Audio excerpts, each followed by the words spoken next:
Hello students, we'll start with the next topic, that is B-spline curves and corners. You can always refer the notes which are uploaded on Google Classroom if you think the video is not that clear. So let's revise once.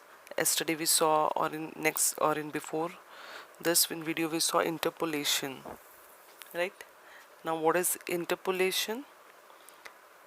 Yes, did you hear that video? Interpolation. So interpolation technique is to basically generate a smooth curve, right? If you have heard the video properly, you will know what is interpolation. It is to generate a smooth curve.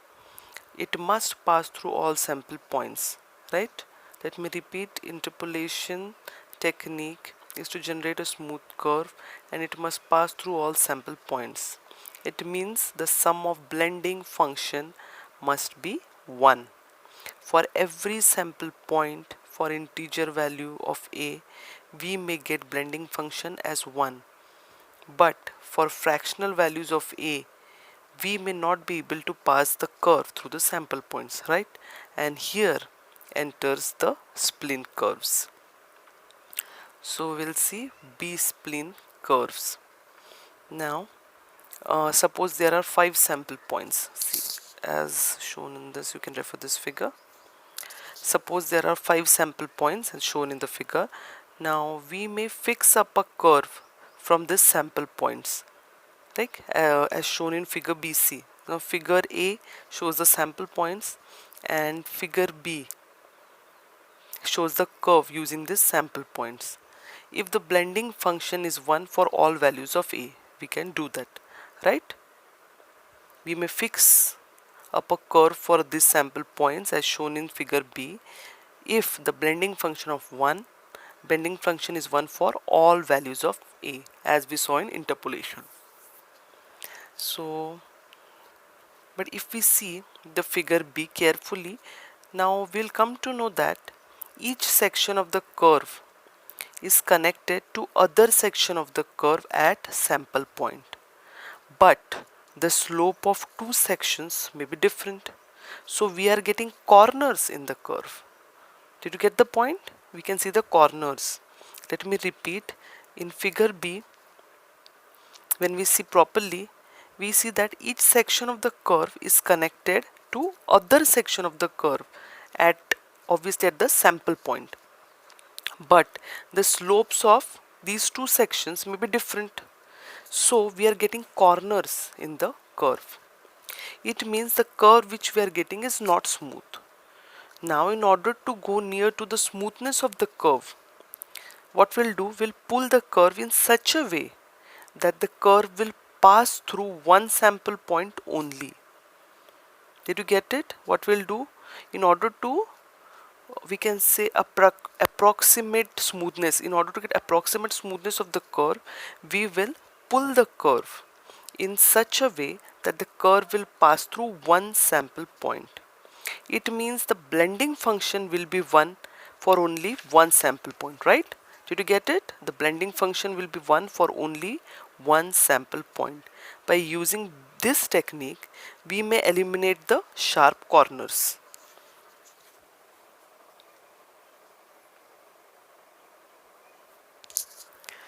But this will not give a natural appearance, obviously. Is it? Isn't it? But if this will happen, you can see in the figure which I have drawn, this shows how we have pulled the curve and created 1 and blending function 1 for every one sample point, right? But this will not give us a natural appearance, as you can see in the figure. So here we'll not try to force the curve to pass through the sample points, but rather gently pull it into the, we can say, neighborhood of sample point.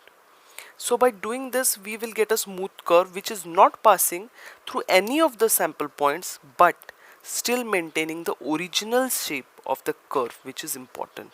And this you can see in this figure. Here, these are your sample points. Here you have drawn the curve, but as the slope of each curve is different, where at each sample point they are connected and so they are giving corners, isn't it? This was our issue, right? For each section of the curve which is connected to other section of the curve of the at the sample point, as the slopes of the two sections may be different, we are getting corners in this curve. To avoid this, what we are doing it, we will pull it in such a way that it pass through all the sample points. But while doing this, what is the issue? We are not getting the natural appearance. The main original shape of the curve is lost. So here you can see this. So next, what we are doing to regain or retain the shape, we will pull the curve, but we will not compel it to pass through each and every sample point, right? And so that we can regain or we can maintain the original shape here.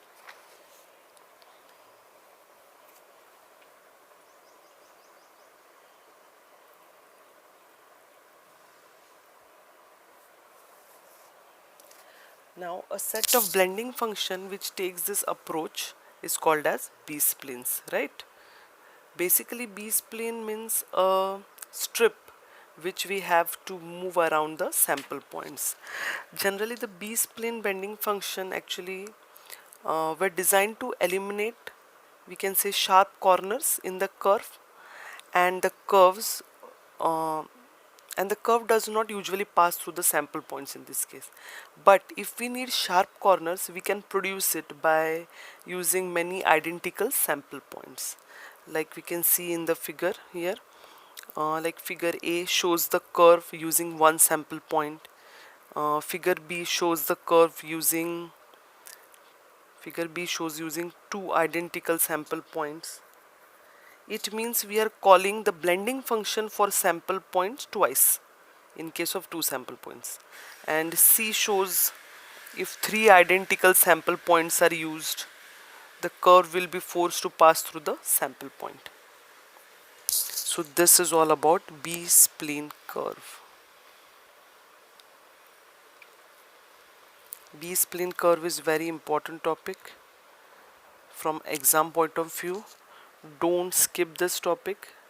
Unit 6 deals with hardly 2 or 3 important topics which are many times asked in the exam, and interpolation, B-spline curve, Bezier curve is one of them. So B-spline curve, we'll just repeat it once again. What is B-spline curve? We have seen interpolation technique. Now what is interpolation technique? It is used to generate smooth curves. For this it must pass through all sample points, and this is done by giving blending function 1 or making it 1, we can say. It means the sum of blending function must be 1 for every sample point, right? Suppose for the integer value of a, we can get blending function as 1. But for fractional values of a, we may not be able to pass the curve through sample points, right? Now here enters the next technique, that is for smoothing of curve, that is B-spline. Now what does B-spline does? I'll explain it in short now. What does B-spline does? Suppose, see for example figure A. These are the sample points given. What we'll do, we'll draw the curve, such a curve which will pass through each sample point. But in this case you can see as the slope may be different of two sections, that is each section is connected by the each sample point. As the slope may be different for each section, we are getting corners. Now to avoid these corners, as we want a smooth curve, what we can do, we will pull the curve and ask it to pass through the sample points. But what we see, we get a different shape and the original shape is lost. So next what we'll do, we'll pull it, but we will not compel it to pass through all the sample points. This way we can regain a proper shape. And all this technique or this approach is called as B-spline, right? In next video we'll see properties of B-spline curve.